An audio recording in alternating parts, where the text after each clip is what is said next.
আসসালামু আলাইকুম। কেমন আছেন? আশা করি সবাই ভালো আছেন। আলহামদুলিল্লাহ আমিও ভালো আছি আপনাদের দোয়ায়।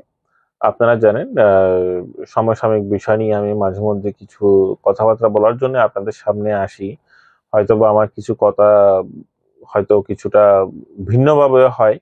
কিন্তু ভিন্নভাবে হলেও এটি চিরন্তন সত্য যে আসলে অনেকগুলো কথা যেগুলো আমাদের সমাজে হচ্ছে, তো তার পরিপ্রেক্ষিতে আসলে কথাগুলো না বলে এড়িয়ে যাওয়ার মতো না।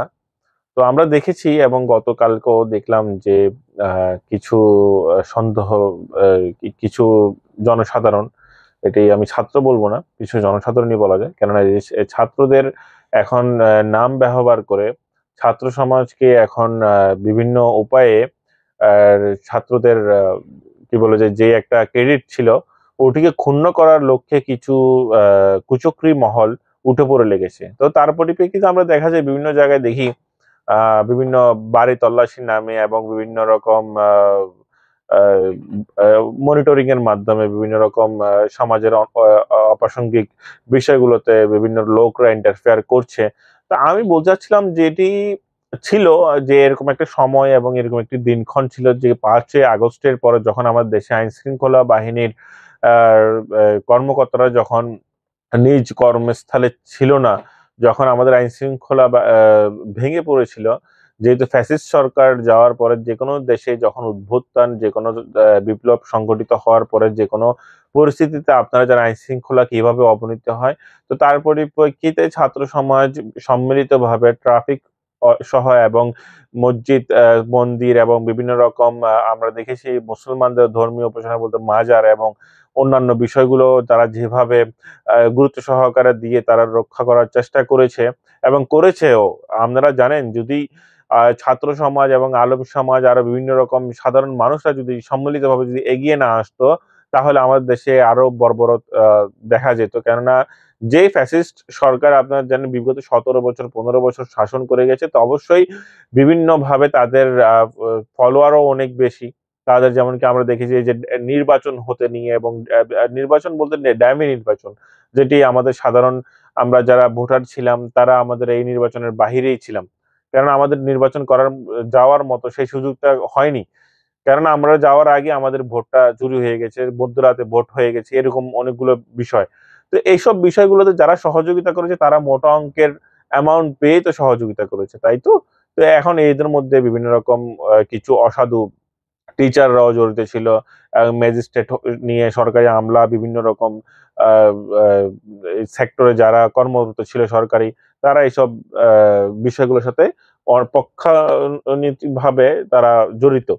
তো এখন তখন যদি আমাদের সাধারণ সমাজের সাধারণ ছাত্ররা সহ মিলে যদি যার অবস্থান থেকে যদি প্রতিরোধ এবং যার অবস্থান থেকে যদি নিরাপত্তা নিশ্চিত না করত, তাহলে কিন্তু আমাদের দেশে একটি ভয়াবহ আইনশৃঙ্খলা অবনতির যে আ আ আ পরিস্থিতিটা আফ্রিকার মতো হয়ে যেত। তখন আমাদের অবস্থাটা আরো অনেক খারাপ হতো। তো আলহামদুলিল্লাহ আমরা দিন শেষে এখন এই সরকারের এখন ৭ মাস পূর্ণ হয়েছে। ৭-৮ মাসের মধ্যে।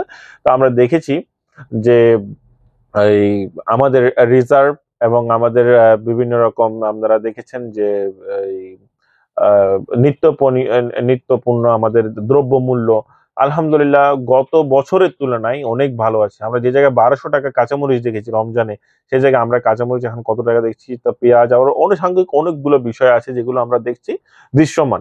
তো আসলে কিছু আ বিষয় এখানে অদৃশ্যমান যেটা, সেটা হলো যে কি আইনশৃঙ্খলা আ নিয়ন্ত্রণ। আইনশৃঙ্খলা নিয়ন্ত্রণ এখানে হচ্ছে না কেন সেটা আপনারাই ভালো জানেন যে আইনশৃঙ্খলা বাহিনী বিগত ১৫ বছর শাসক দল যেটা ফ্যাসিস্ট সরকারের আনুগত্য হিসেবে কাজ করে গেছে, তারা কখনো এই সরকারকে সহযোগিতা করার জন্য সারা মনে প্রাণে চেষ্টা করছে না। তার জন্যে আজকে এই অবস্থা। যদি তারা এই চেষ্টাটা করত তাহলে আজকে আমাদের এই দশা হতো না। তো এখন আমি একটা জিনিস বলতে চাই যারা আমাদের বৈষম্য বিরোধী ছাত্র আন্দোলন সহ এবং যারাই ছাত্র সমাজ এই আন্দোলন নেতৃত্ব দিয়েছিল, তারা তাদের জায়গা থেকে একটা জিনিস নিশ্চিত করবে যে, যা যেইভাবে আমরা ৫ই আগস্ট যেভাবে সেলফ ডিফেন্স, সেলফ আমরা নিজ এলাকার দায়িত্ব আমরা নিয়েছিলাম, সেভাবে এখনো অব্দি আমাদেরকে সেই দায়িত্ব পরিচালনা করতে হবে এবং আমরা বিভিন্নভাবে দেখছি যে বিভিন্ন রকম তল্লাশি এবং বিভিন্ন রকম হয়রানি করা হচ্ছে ছাত্রদের দ্বারা এরকম কিছু আ আ ভিডিও এবং অনেকগুলো জিনিস সামনে আসছে সামাজিক গণমাধ্যম সহ নিয়ে বিভিন্ন ও মাধ্যমে। তো এইসব মাধ্যমগুলো যেগুলো ছড়াচ্ছে তার মধ্যে হয়তো কিছুটা সত্য থাকতে পারে, কিছুটা অসত্য থাকতে পারে, কিন্তু প্রকৃতপক্ষে যারা এই বিপ্লব এবং বিভিন্ন রকম এই আমাদের অভ্যুত্থানের নেতৃত্ব দিয়েছে, তারা কখনো তাদের দ্বারা এরকম কাজ হওয়ার কোনো সম্ভাবনা নেই। আপনারা এটাতে নিশ্চিত থাকতে পারেন, তাদের দেশ মায়া এবং দেশের প্রতি মায়া ছিল বিধায় তারা দেশের জন্য শহীদ হওয়ার জন্য নিজেকে প্রস্তুত করেছিল। তো সেই জায়গাতে কখনো এরা এইসব অসামাজিক কার্যকলাপ এবং আইন শৃঙ্খলা নিজের হাতে তুলে নেওয়ার মতো কখনো সাহস দেখাবে না এবং জরুরত করবে না।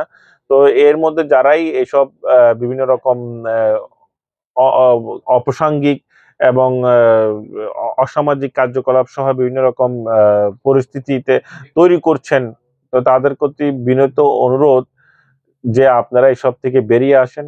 আর যারা এসব করছে তাদেরকে আপনারা যারা এখন আছেন নিজ নিজ দায়িত্ব থেকে প্রতিহত করার চেষ্টা করবেন।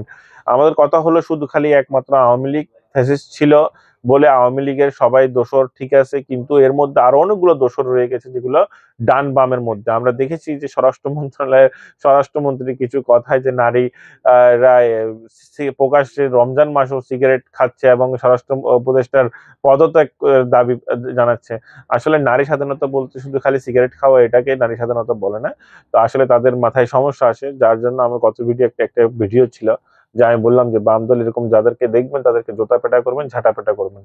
তো যাই হোক, এখন আমাদের উচিত সামনে যে নির্বাচন আছে, নির্বাচন পর্যন্ত দেশটাকে কিভাবে শান্তিতে রাখা যায় এবং কিভাবে আমাদের পরিস্থিতি শান্ত রেখে নির্বাচনটা দিয়ে এবং যে সামনে যে নির্বাচন হবে দলীয় যারা আমরা ভোটার আছে অধীর আগ্রহে ভোট দেওয়ার জন্য বসে আছি, তো তারা আমরাই নির্বাচন করবো সামনের দেশে বাংলাদেশের নেতৃত্ব দিবে কে।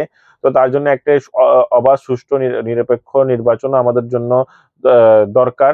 সেই নির্বাচনটা তখনই অবাধ সুষ্ঠু নির্বাচন হবে যখনই আমরা আমাদের যার যার নিজ জায়গায় থেকে দায়িত্ব নিয়ে আমাদের কর্তব্যটা আমরা পালন করব, তখনই এইটি সম্ভব। কিন্তু আমরা যদি সবাই দাবি দাওয়া নিয়ে বিশৃঙ্খলা সৃষ্টি করি, তাহলে আমাদের এই সামনে একটা গণতান্ত্রিক এবং সুস্থ নির্বাচন নিয়ে একটা দেশ পরিচালনা করতে যারা আসবে, যাদেরকে আমরা নির্বাচন করব, সেখানে ব্যাঘাত ঘটার সম্ভাবনাটা বেশি থাকবে। তো আশা করব যারাই এখন আইন শৃঙ্খলা এবং আইন নিজের হাতে তুলে নিচ্ছেন, তারা অবশ্যই এইসব কাজ থেকে বিরত থাকবেন এবং আইন শৃঙ্খলা বাহিনীকে সহযোগিতা করুন।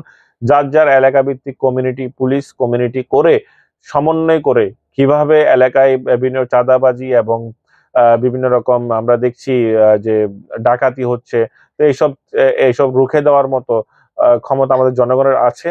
তো এইসব আপনারা নিজ নিজ দায়িত্ব থেকে এলাকা ভিত্তিক কমিটি করে সবাই যার যার দায়িত্ব পালন করবেন।